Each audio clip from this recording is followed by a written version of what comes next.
there was a story involving Tupac, Madonna, and her friend. Yeah. Some kind of thing that they was going to do or have some kind of Yeah. expose, if you will. Yeah. Yeah. So can you inform the viewers about that? Because like I say, I didn't know nothing about that one. So shout out to Madonna. I hope you don't get mad at me for sharing this, but this, I really experienced this. Right. So, give me love. But anyway, Madonna and Pac was dating.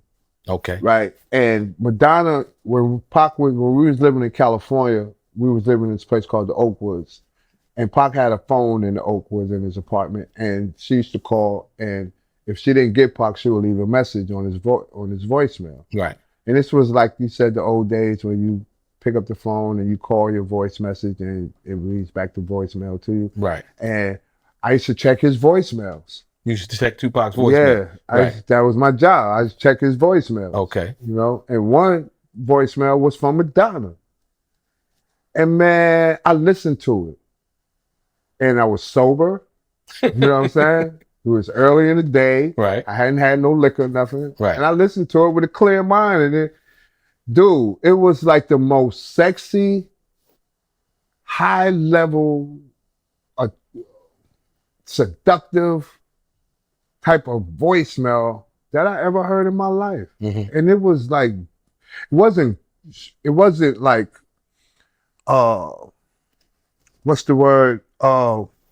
It wasn't a kind of voicemail that was offensive in any kind of way or vulgar. Right.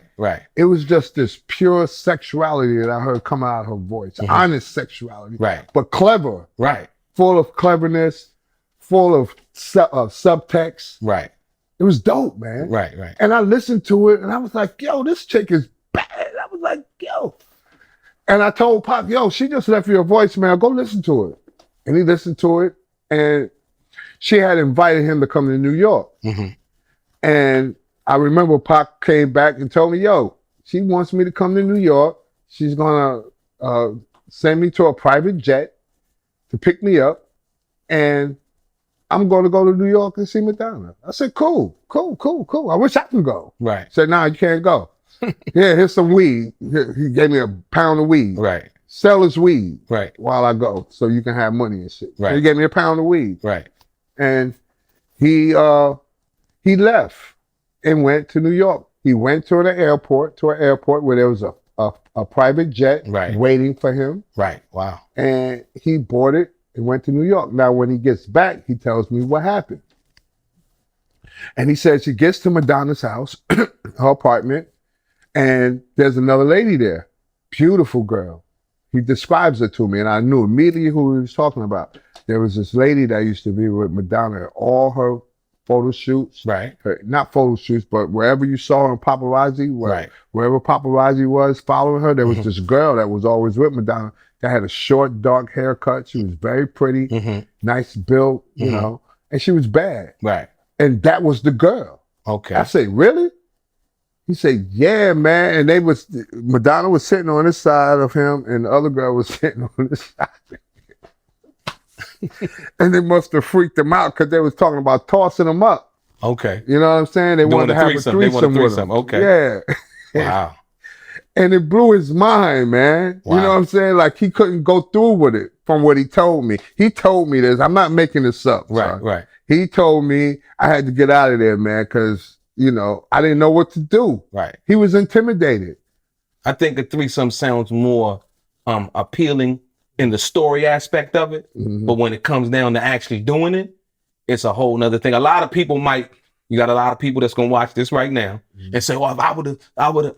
But a lot in theory, it sounds real good. But in practice, it's a whole lot different than what people might think it is.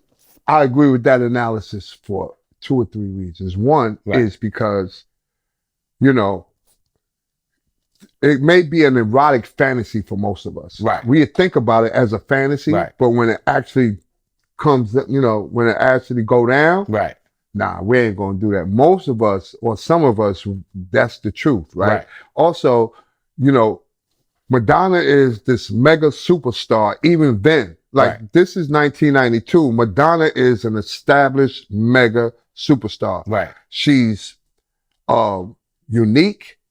We never seen anything like Madonna at that time. Right. She's hypersexual. She's a fantasy. Right. She's beautiful. Right. She's talented. She's rich.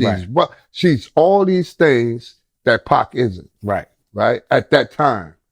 And of course, that's overwhelming. That's intimidating. I would have been intimidated. I probably would have done the same thing once again.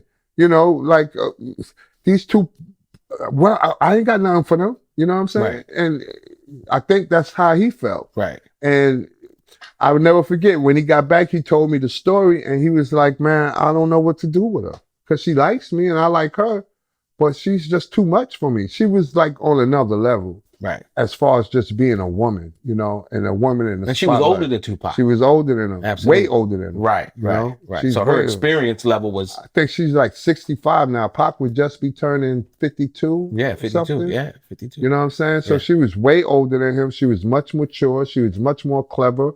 Much more experienced. Much more experienced. Right. Much more sexual and sensual and, you know, mature. You know, so she was too much for him. Wow. Yeah, Madonna. Go figure, right? Material girl. Material girl, but look at the songs. Her songs, man. Yeah. You know, they were way ahead of their time then. You know, like I was a huge fan of Madonna. Yeah. You dig? And I kind of get it. I get it where he was coming from. He was intimidated. That's intimidating. Way intimidated. Yeah. He was calling people that he was talking to in jail. I remember the phone calls. He would be like, man, I don't know what to do. Tell what should I do? Or how should I, you know? Right. What should I do? Right. That's the 25-year-old. He wasn't even 25. What was it, 21, 22? 22, 23 Yeah, that's the 20. Yeah, absolutely. So that experience right there, most people couldn't even fathom. Yeah. A superstar. How would you deal with Madonna? Yeah, a superstar. Superstar, like a mega superstar. Yeah. At that time. Yeah, it's a whole different world. It's a whole different world. But she liked him and they had a connection from what I saw. I saw them in the studio together. Okay. Once or twice. Right. You know, and as I said, I was checking her voicemails. Okay. I seen her. I don't remember actually shaking her hand saying, I'm Billy and you know, I don't remember that. Right. Maybe that happened. Right. But I was in her presence a couple of times. Okay. You know what I'm saying? And yeah, man, that was huge for him. He was baffled by Madonna. Wow. Word is mom.